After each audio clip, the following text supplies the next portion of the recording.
Hey tout le monde!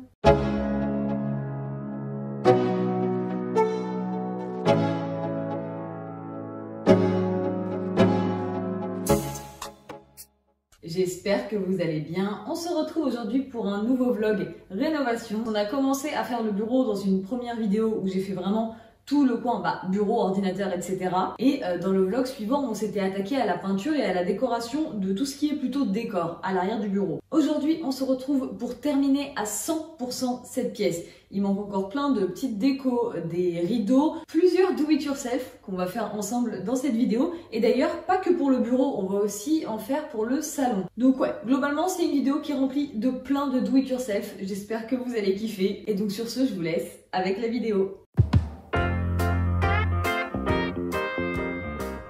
Quel est le faux palmier qui est juste à côté du piano.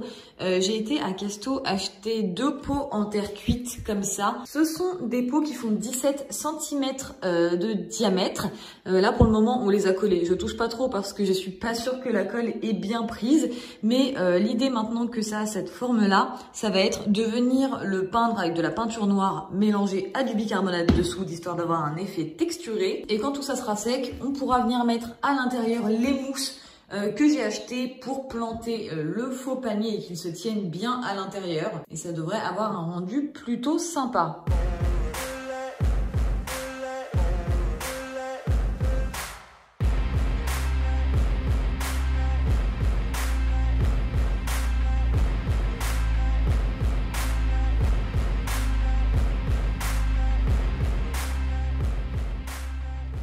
Je vais faire 2 couches comme ça, ensuite je le retournerai et je ferai l'autre côté. J'ai dépassé un petit peu à l'intérieur ici, à voir si je descends plus bas, puisque le but c'est que quand il y aura la plante à l'intérieur, ça se voie pas, que c'est plus clair au fond.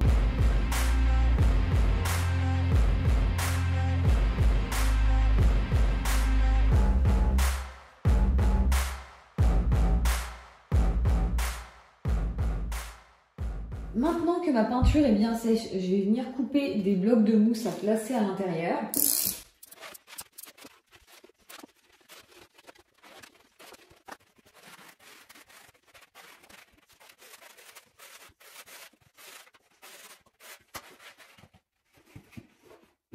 Maintenant que j'ai mis ça à sa place, je vais pouvoir enfoncer mon palmito à l'intérieur. J'ai déplié un petit peu les feuilles pour que ça ait plus de volume, ça a déjà plus de gueule comme ça. Comme vous pouvez le constater, par contre ici on voit la mousse. Donc ce que je vais faire, c'est que je sais que j'ai ça quelque part mais je l'ai pas encore trouvé. Je vais venir placer par-dessus toute cette mousse verte de la fausse mousse, mais alors là pour le coup de la fausse mousse qui ressemble à de la plante. Comme ça viendra bien camoufler tout ça. Je sais que j'en ai mais je sais vraiment pas où je l'ai rangé, il va falloir que je cherche. Pour le moment ça va rester comme ça. Là aujourd'hui j'aimerais qu'on s'occupe de l'étagère qui va aller ici. Puisque je l'ai reçue, voilà, elle ressemble à ça. Par contre, c'est pas du tout la même couleur de bois que ma lampe ici, mais je préfère vraiment cette couleur-là. Je vais certainement poncer et relasurer ce bois-là, histoire qu'il se rapproche plus de celui de l'étagère. Pour le moment, on va se contenter de venir l'accrocher ici et de placer quelques décorations dessus.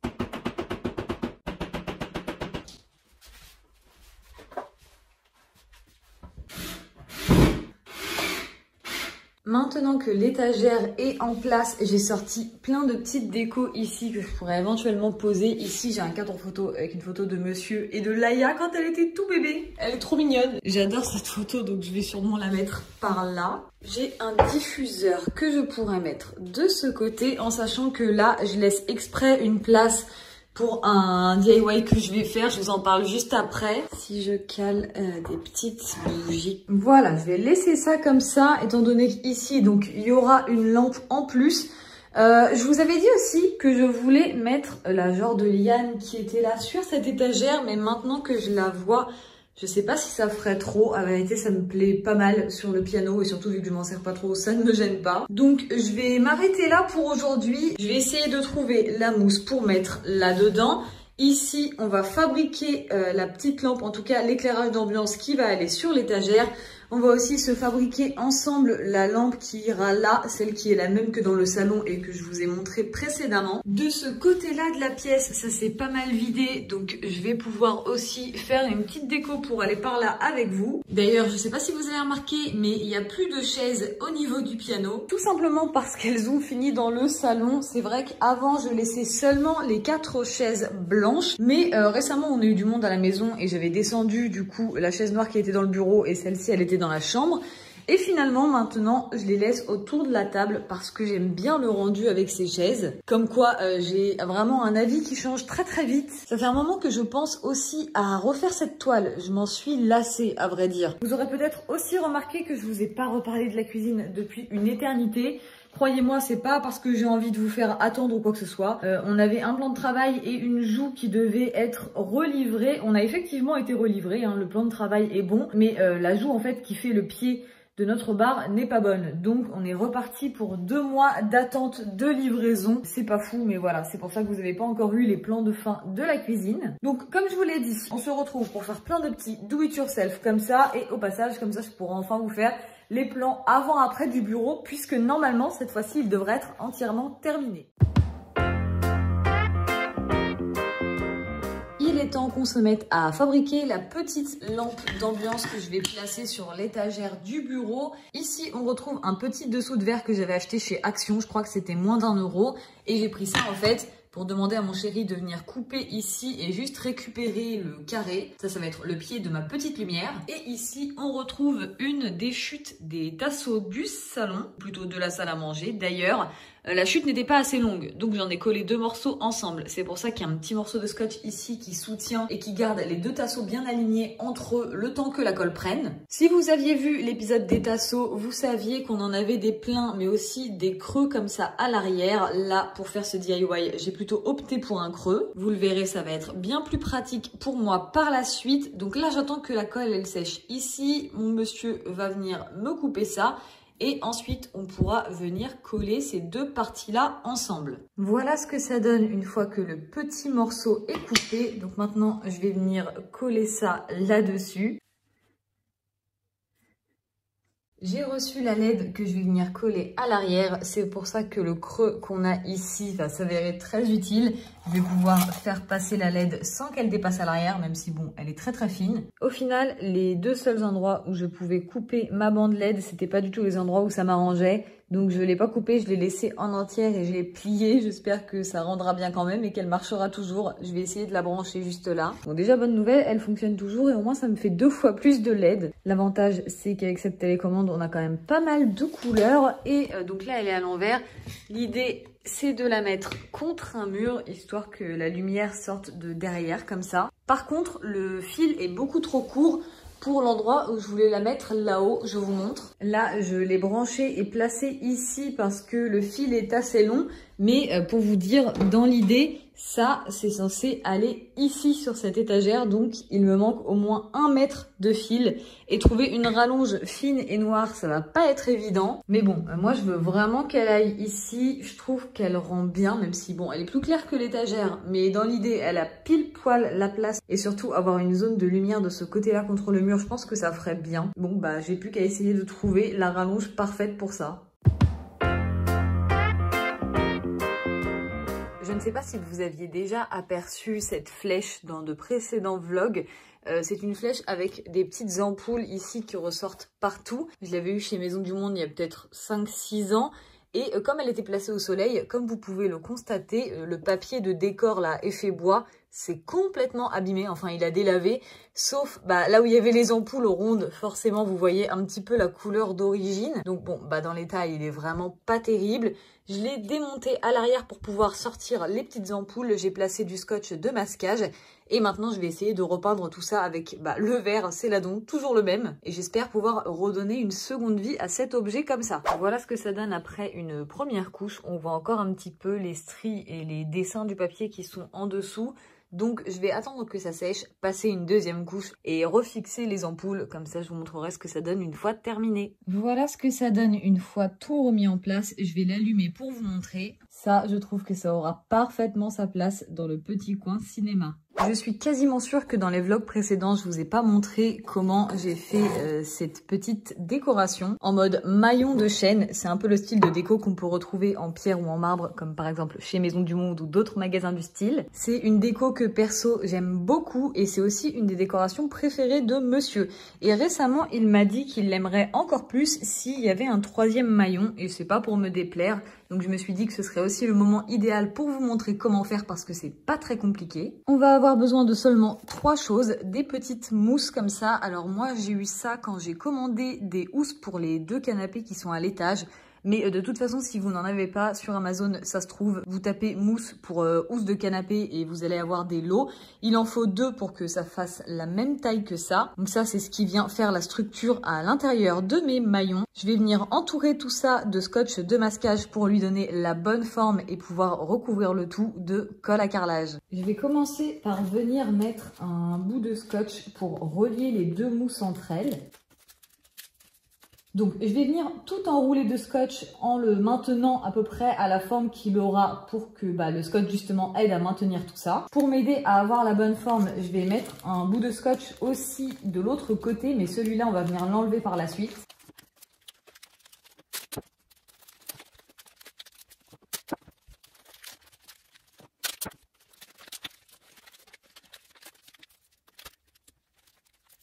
Maintenant, je vais venir enlever ce scotch et je finis d'enrouler ce côté-là. Et si on a enlevé le scotch ici, c'est pour pouvoir le faire passer dans les autres maillons.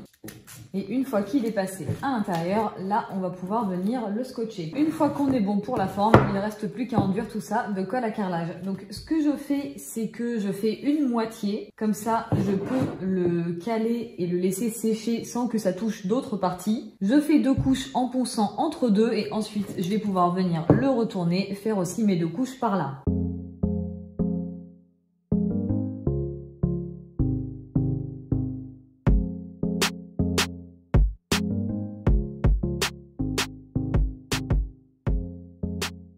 Bon, c'est vraiment pas compliqué, c'est juste un petit peu galère d'accès, mais au moins vous avez compris le principe. Donc là, je fais 2 couches de chaque côté et je vous montre une fois que j'ai terminé. J'ai bien passé toutes mes couches de colle à carrelage et j'ai poncé. Et donc voilà à quoi ça ressemble avec les 3 maillons. Franchement, c'est un do-it-yourself qui est vraiment plutôt simple et assez rapide si on compte pas les temps de séchage. Et surtout, c'est une décoration que j'adore, donc j'espère que ça vous a plu.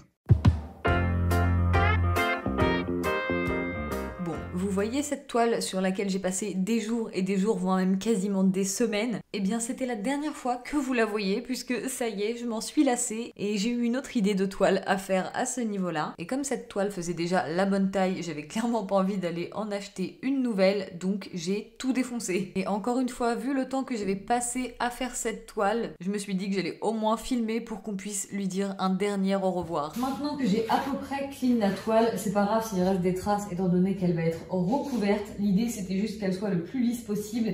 Je vais venir mettre de la colle partout et recouvrir tout ça avec un grand carton que j'ai coupé à la bonne taille.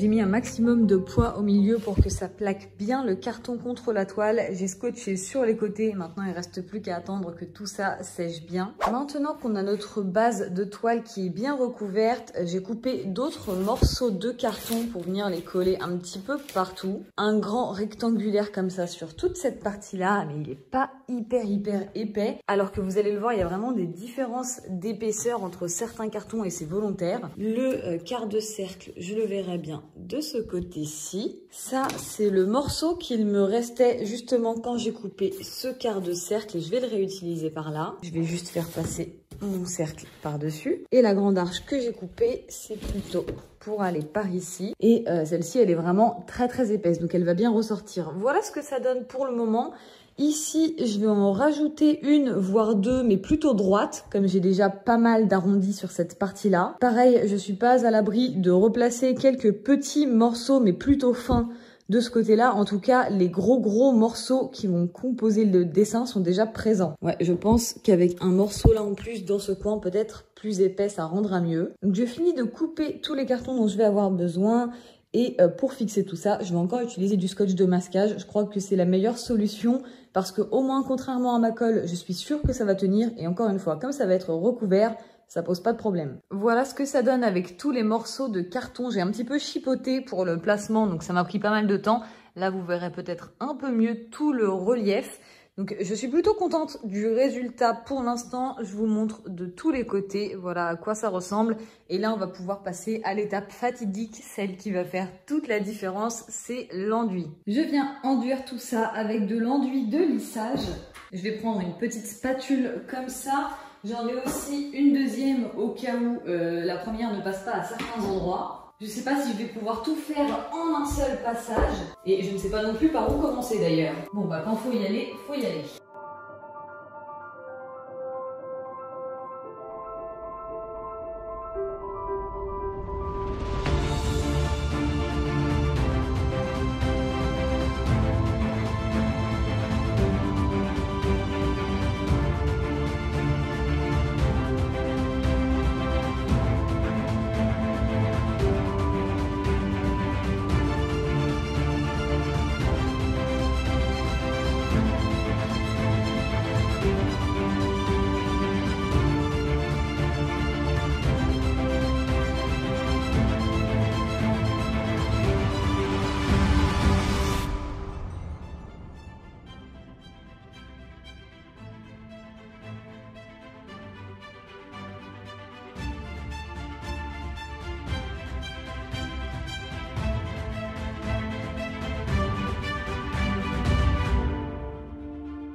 Je sais pas encore s'il y aura besoin d'une deuxième couche ou pas. Pour ça, il faudrait que ça sèche, que je ponce et comme ça que je revérifie si c'est bon dans tous les recoins. En tout cas, sachez que c'est quand même bien galère et que ça m'a pris à peu près 1 heure pour tout enduire.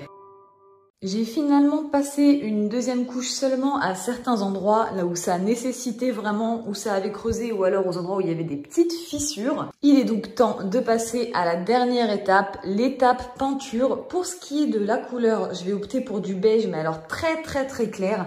Je vais mélanger du beige avec du blanc. Je pense même que je vais faire 3/4 de blanc pour seulement 1/4 de beige, histoire d'avoir un crème ou un blanc cassé un petit peu. Cette fois-ci, pas de bicarbonate de soude parce que je veux un rendu plus lisse qu'avec les choses que je recouvre de colle à carrelage. Je vais faire mon petit mélange et je m'y mets.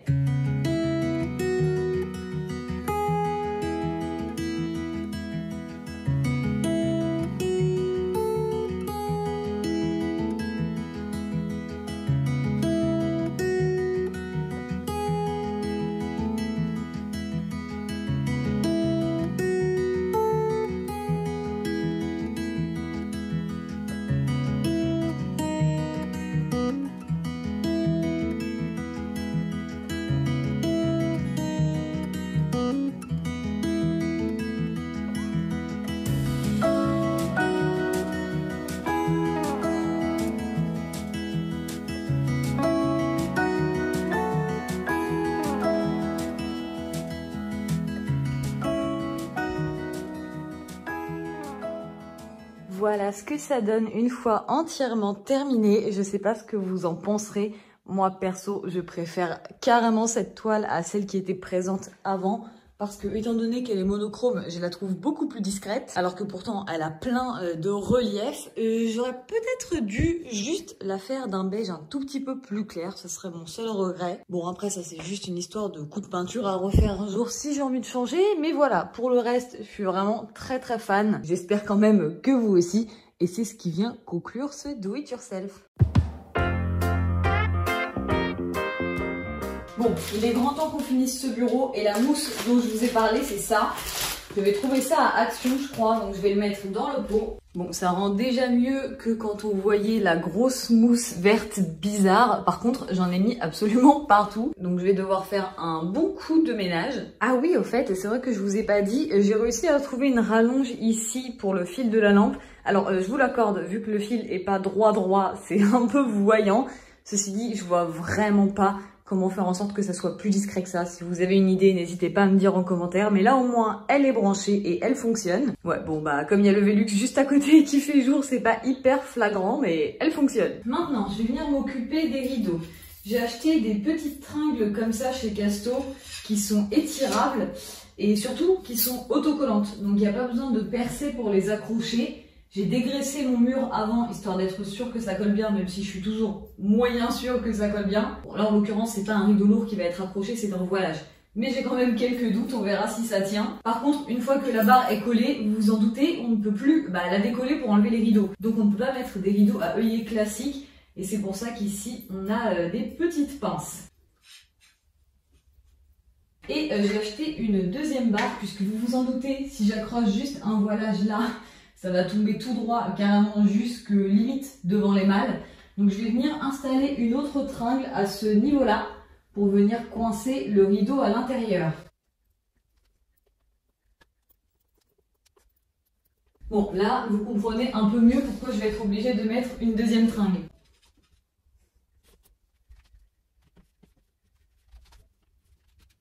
Bah franchement c'est pas mal, non? Je vous montre ce que ça donne d'en face.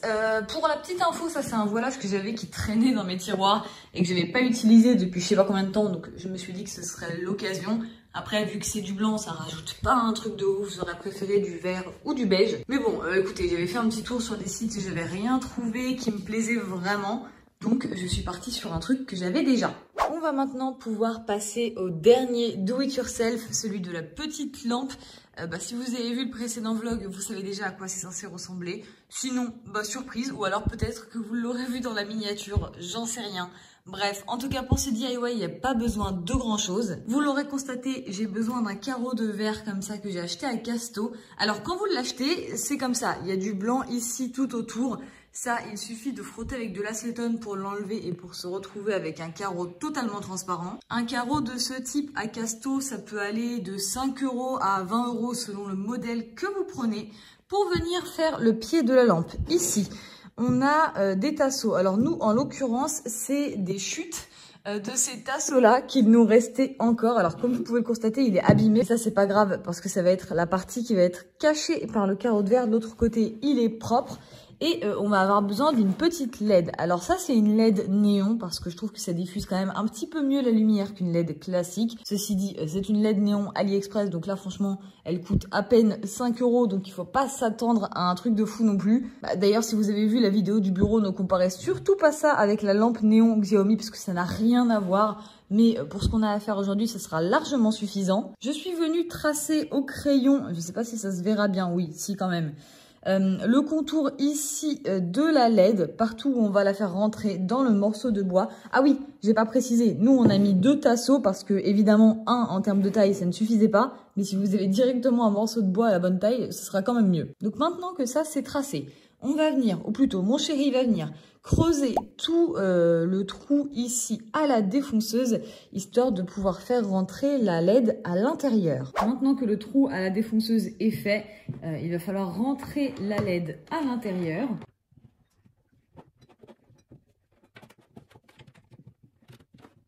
Ok, là c'est pas mal. Juste ici, le petit bout est plus épais, donc il ressort un peu.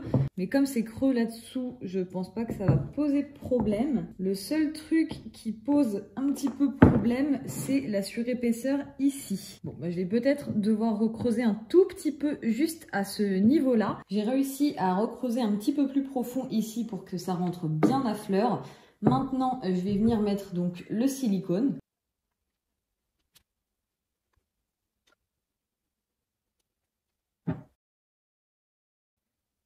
Je vais quand même venir tester la LED avant que ça sèche pour vérifier si elle marche toujours. Ok, c'est bon, elle fonctionne bien, donc je ne touche plus à rien. Une fois que ce sera sec, je viendrai rajouter du silicone pour boucher les creux comme ça de chaque côté et ce sera tout bon. Le silicone juste ici pour venir boucher tous les recoins a été fait, c'est pareil de l'autre côté et donc voilà ce que donne la lampe au final. Bon là, elle passe un petit peu derrière la Switch parce que justement, je l'ai branchée sur la Switch. Et donc, on peut comparer à la V1 qui est juste à côté. V1 qui avait été fait avec un carreau différent puisque celui-là, c'était un carreau que j'avais retrouvé dans le garage de ma mère. Et les tasseaux étaient placés dans l'autre sens, donc ils étaient un peu moins larges et surtout plus courts. Ici, sur la V2, j'ai volontairement laissé les tasseaux dépasser en bas, ce qui fait que au lieu d'avoir la prise qui ressort comme ça sur le côté, elle est directement comme ça. Et je trouve ça un petit peu plus joli. Au niveau des couleurs, quand on la fait fonctionner, on peut l'avoir en rouge, en vert et en bleu classique. Également en mode multicolore et il y a des combinaisons de 2 couleurs comme le rouge et le vert, le bleu et le vert ou encore le rose et le bleu. Il y a aussi des versions où ça fait un petit dégradé comme ça mais bon voilà, moi en général je la règle soit sur ces couleurs là, soit sur celle-ci. Maintenant que celle-ci est à sa place définitive, je vais venir monter la V1 dans le bureau. Voilà ce que ça donne une fois allumé. Et tant qu'on est dans les éclairages, j'aimerais qu'on s'occupe un petit peu de ce fil ici qui pend. Franchement, ça rend pas ouf, donc j'ai peut-être une idée pour ça. J'ai une guirlande comme ça qui vient de chez Action avec un effet corde et une guirlande lumineuse à l'intérieur. Et tout ça, ça intrigue Madame Prout. Mais voilà, je vais essayer d'enrouler cette guirlande-là autour du câble, histoire que, quitte à avoir un truc qui descend en plein milieu du dessin, autant que ce soit un truc un petit peu plus joli, comme une corde avec des lumières dedans, plutôt que juste un câble électrique. Bon, par contre, maintenant, il va falloir que je réussisse à récupérer ma guirlande sans m'attirer les foudres de Prout. Et voilà ce que ça donne. Bon, alors c'est toujours pas parfait, ceci dit. Je trouve que c'est quand même un petit peu mieux qu'avec juste le câble qui pend. Et encore, je pense que ça rendra encore mieux une fois que j'aurai mis des piles et que la LED sera allumée. Maintenant, pour en finir avec cette pièce, ici, c'est vrai que je vous avais pas montré, mais j'ai changé les 2 affiches qui sont dans les cadres. Évidemment, il me fallait bien une affiche en référence aux Sims dans ce bureau. Donc, on a un plumb bob ici. Et un petit cadre avec les Bratz dedans, parce que oui, si vous ne le saviez pas, quand j'étais petite, j'étais fan de Bratz. Peut-être même encore maintenant. Par ici, je vais venir installer une dernière décoration. Il s'agit de cette guirlande. Celle-ci, pour le coup, il y a des piles à l'intérieur. Je sais pas depuis combien de temps elles sont là, mais en tout cas, ça fonctionne toujours. Et je vais venir caler le boîtier là-dedans. Et je vais aussi caler quelques ampoules là-dedans et en faire ressortir. Voilà, rien de très compliqué. Mais bon, depuis le début, je ne savais pas quoi mettre dans cette petite boîte et je ne savais pas non plus où mettre cette guirlande. Et au final, je trouve que c'est un bon compromis d'avoir mis ça ici. J'ai commandé aussi un pied de micro pour ce micro. Puisque sur mon ancien micro, j'avais un pied, vous savez, télescopique, là, les trucs qu'on peut baisser et tout. Quand j'ai commandé ce micro, il était livré directement avec le pied. Et surtout, je ne pouvais pas du tout le fixer au pied comme celui que j'avais avant. Donc là, j'en ai commandé un autre. Comme ça, je pourrais être vachement mieux installée qu'avec le micro juste posé. En revanche, je ne reçois ça que vendredi. Donc moi, c'est là que je vais vous laisser pour cette vidéo. Mais ne vous en faites pas. Je vais bien attendre de l'avoir reçu pour vous faire les plans avant-après du bureau entièrement terminé. Et évidemment, je vous ferai des plans avec le bureau en plein jour comme ici, mais surtout des plans de nuit avec tous les éclairages d'allumés pour que vous voyez qu'il y a un mood quand même bien différent.